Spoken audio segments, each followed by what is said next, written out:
Star sat up on her bed and yawned tiredly, barely noticing her spacious and beautiful bedroom. She did not feel like getting up today, let alone going to work. She wished for a holiday. But if wishes were horses, she mused and stretched yet again, too tired and too reluctant to leave her bed. The thought of another gruesome day at the office was too much for her to bear, and she had a lot to do. A meeting with some executive working under her, another one with Uchi, and lots of appraisals, proposals, and presentations to attend to. There might be a meeting with Chuck. This she wasn't particularly looking forward to. Not that she still had a crush on him, but because she was still embarrassed by her outburst at Eden Castle when she learned of his relationship with Helen. Since his marriage to Helen, Chuck has been talking about retirement. Maybe he had finally made up his mind. She smiled when she remembered that Helen wasn't her real name, but no one seemed to care, and no one called her Ehi, not even her husband. She groaned again as she remembered that Rose's prestigious annual party was also that same day, and she was yet to pick up her dress from Mma. She let out a frustrated sigh. "I need a break," she almost screamed.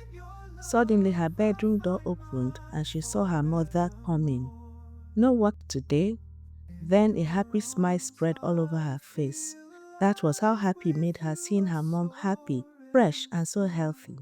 No one would believe she used to fry akara mornings and evenings in the ghetto they found themselves after her father threw them out of the house. She had vowed then to bring her mother out of poverty, and she had done all that by taking her studies seriously because she knew then it was her most promising way out of poverty, and it had paid off. "Good morning, Mom." She sat up again. "I am going, of course. Just feeling a little tired today. What's up?" She knew her mom didn't come into her bedroom this early for nothing. "That our new neighbor came last night," Joy began, and Star groaned, knowing where the talk was leading to, but she feigned ignorance. "You mean the doctor that just moved in next door?" "Yes, the doctor. Do you know he's a top doctor at Brightstar Hospital? Now that's an achievement." "Mom, I have to go to work." "So what did Mr. Chiva want? To invite you to his birthday party tonight? Please make my excuses to him. I have Rose's annual party tonight." Joy heaved a sigh. "Somadina." Joy called her full Igbo name. "Yes, Mom," she answered in a drawl. "I am beginning to be worried about you. You are not even trying at all." Star got up from the bed. "I don't know what you're talking about.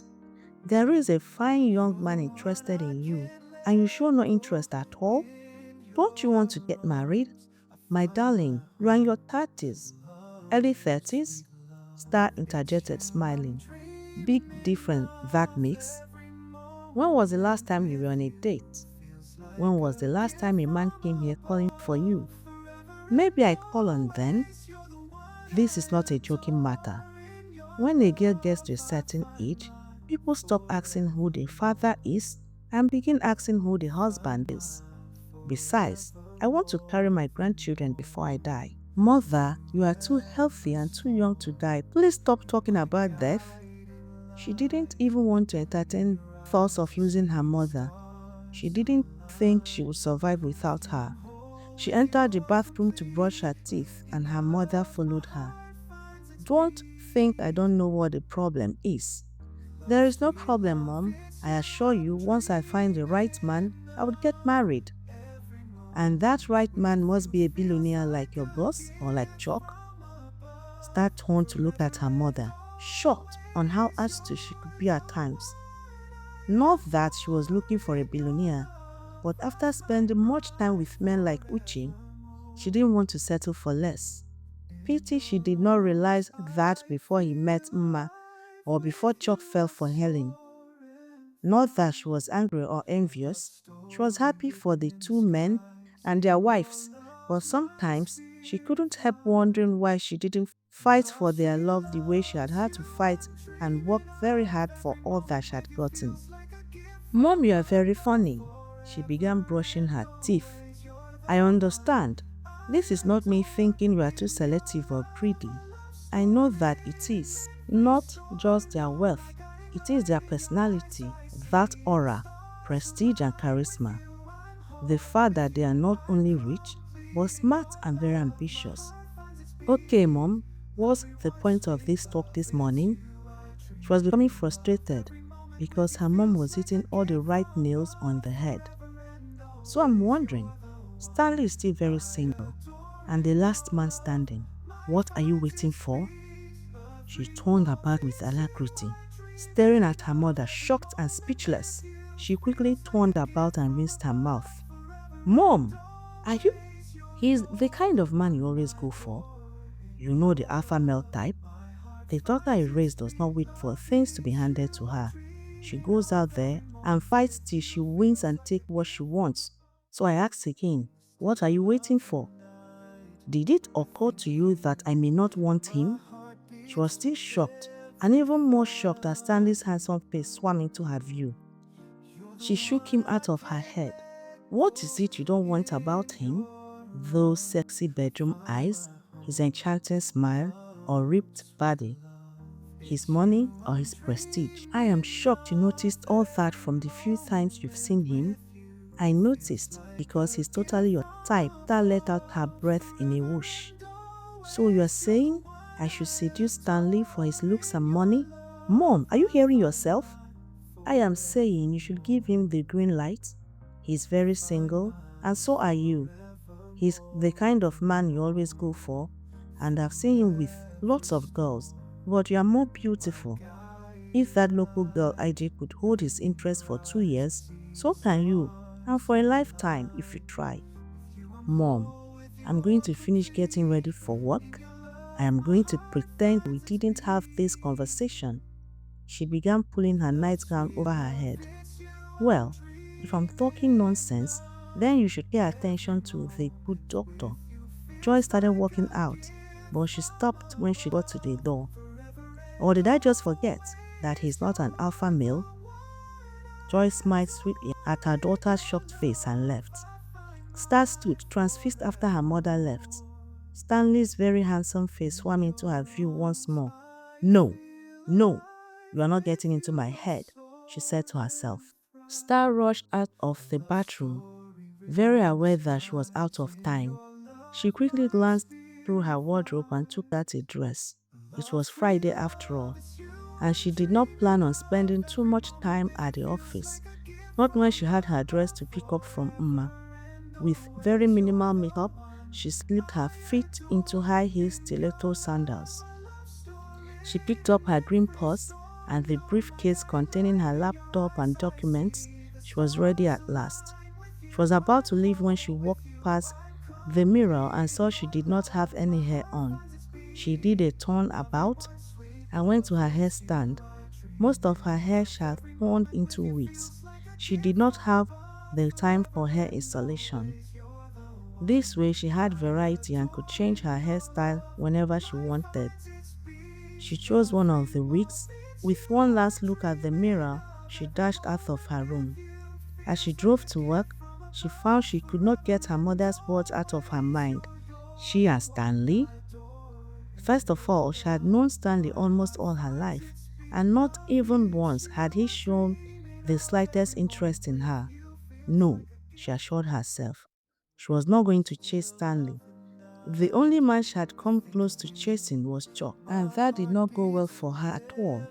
Star gave a sigh and blamed her mother for putting the idea into her head, because as it was then, she couldn't seem to get Stanley's face out of her mind. What madness is this? She asked herself. She did not harbor any kind of romantic feelings for Stanley in her mind. Whatever teenage crush she had on him died years ago. He saw to it himself. So why did it then seem that her mother only brought up a secret or a suppressed truth she wasn't ready to face before? With frustrated movements, she came down from her car and began walking to the elevator, determined not to give Stanley another thought. Not giving Stanley another thought became a lot harder than she thought as she went through her day. As difficult as her day was, she found she couldn't concentrate. Well, it didn't matter if she had always wanted him, but had managed to suppress that feeling, which possibility she doubted. The truth was, Stanley didn't want her. If he did, he would have made some kind of move on her, no matter how subtle. One thing she had come to know about Uche and his friend, or alpha males as her mother called them, was when they wanted something or someone, they did not beat around the bush. They go out there and get it. Besides, they were never in doubt of what they want or who they want. So if there was a possibility that Stanley harbored an iota of feeling for her, he would have acted on that feeling long ago. Then again, if this was her mother's who was kindling a new kind of hope in her mind, she was better off killing that hope because Stanley seemed to have begun dating Betty Abimbola. The Abimbola girls, 6 of them were beautiful, classy, rich, and smart. 5 of them were all married to wealthy men. The rumor was Chief Abimbola, having only girls and no boy, made sure his girls married only the creme de la creme of the society. Well, his last girl, Betty, and the most beautiful of them all, have been seen out with Stanley on 2 different occasions. And the internet had buzzed with the rumor that he was the next Abimbola's target. Star thought, trying to rein in her errant thoughts. She managed to wrench her mind from the thoughts of Stanley and tried to concentrate on the meeting she was in. One of the junior executives was doing a presentation on the telecommunication their company was interested in buying. The telecommunication company had gone under and was being held by the bank. They had been approached for a possible acquisition, and it was her job to do the groundwork to make sure it was a profitable venture. At this rate, she thought, she was going to mar her success rate of always picking the right business to invest in. She didn't hear a thing the man said and was already wrapping up his presentation. "Okay, Mike," she said, hoping no one noticed her distraction. "Let me have your written report after now. I need to see the boss with these findings." She got to her feet, signifying the end of the meeting. She watched as her team got up and left. Thankfully, she had just one meeting before she left for the day. She let out a frustrated sigh. She hoped she would at least have time to glance through the report before she would have to discuss it with Uche. Star left the conference room, heading towards her office for a breather. Carrying her laptop in one hand and the printed report in the other, she juggled both as she walked to Uche's office. She knocked slightly on Uche's door and entered. She did not find him behind his massive desk as she thought she would. She found him sitting at the mini-sitting area in his office, and not alone. Her heart skipped several beats as she saw he was with Stanley, Chuck, and Charles, but she could only see Stanley. Has his eyes always been that dreamy? Has his smile always been this sexy? She asked herself breathlessly. His jacket was on, and his sparkling white shirt sleeves were rolled up to his elbow, showing very ripped and muscular biceps. Has he always looked this handsome, or was her eyes seeing things?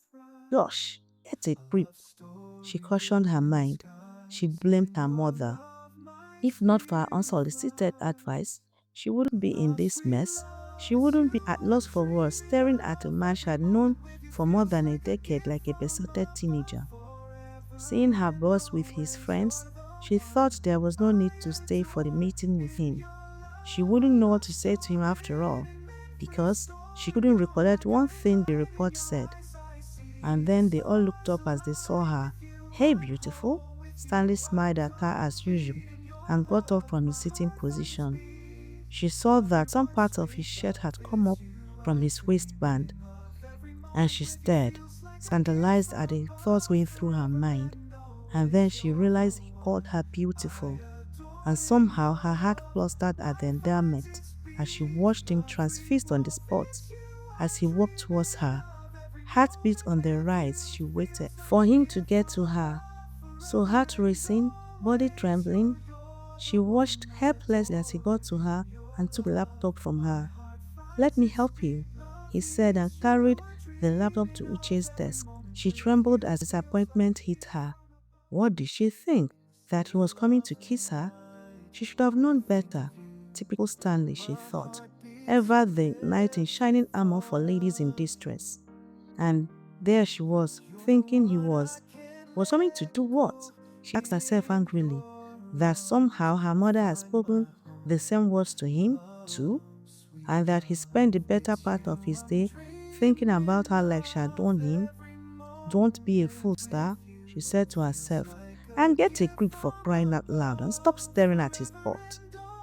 Right on time, Star. I was about to call you. Yes, we are done with the winter search, but I don't think you have time to discuss that with me, she smiled. Come sit. I have that and more to discuss. Come and sit, she thought, amazed. Was he still aware his mother was holding an event in a few hours? But he was her boss, and so she went to sit. Hi, Star, Chuck smiled. That dress is a knockout.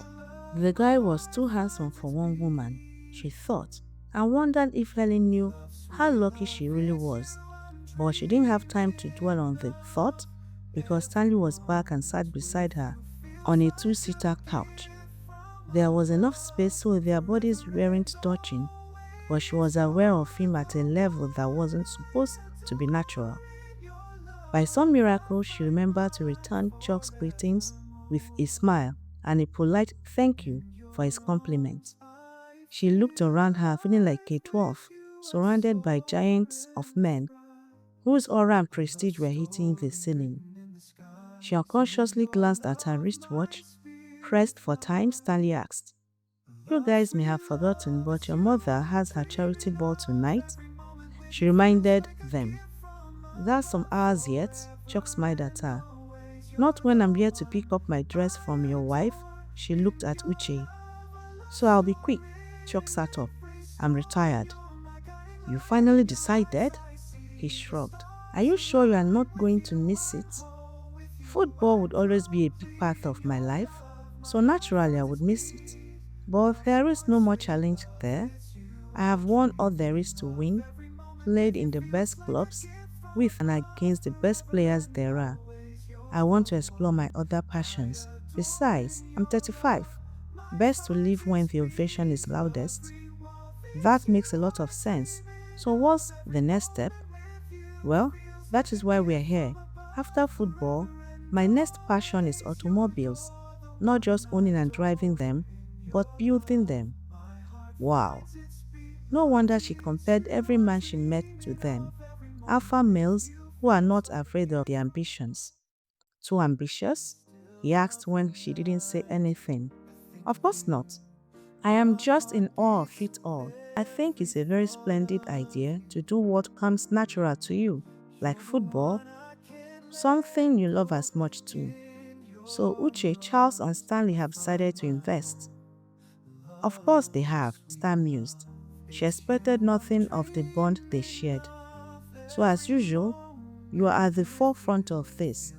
Chuck is new to this. He's going to need all our knowledge and expertise while we rely on him for design and what kind of car we are going to build. She nodded. Okay, I'll get started on the partnership. I don't want to sound greedy, but I want him as a partner. She had worked all her life for the Okohas and was a huge part of their success. If they were going to do something new that required her expertise, she would do it on her own terms. It was time she started owning businesses too. She looked and caught them looking at each other, and she knew they were communicating non-verbally as they were wont to do. Uche nodded and Stanley shrugged. Well, I didn't see that coming, Chuck shrugged. Let me think more on it. And this is not because I don't want you here, but like Uche rightly said, I am new to this and have to take more time coming to some decisions. Take all the time you need. I too did not see it coming as well. I am more shocked I said that than you are, she smiled at him. Then she caught Uche looking at her with quiet admiration. She did not know where she got the courage to ask to become a partner. She did not even know she was thinking about it till she said it. But she was glad she did, because she could see and feel their admiration. Thank you, she smiled happily. I have to run before your wife grows horns. They nodded at her as she left. That is one smart woman. You don't know the half. Makes me wonder why some man has not wifed her up yet. Because it takes more than business ambitions to keep a home. Believe me, I am a product of a woman so ambitious that she chose her career over her husband and son. Stanley got to his feet. So you don't approve of her becoming a partner? Of course not. Star is the smartest lady I know. Making her a partner would be a wise move. So is the wifing part you are not comfortable with? Charles asked. It's annoying how we know what each other is thinking. He picked up his jacket. That shouldn't worry you. I don't think Star is interested in becoming your wife, Uche joked. Besides, you have Betty, pretty smart and raised to make a wonderful wife.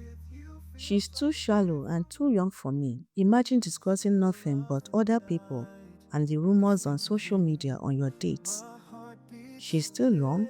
That's what she is. Give her time. How old were your wives when you met them? Stanley looked at the three of them. Good point. Well, our mom's party is the best place to search. Yeah, right. Because all the marriage desperate ladies and their mamas will be there. I will pass. Don't worry, when I meet her, I will know. He began leaving. See you guys tonight. In the still of the night, I think of you. My heart beats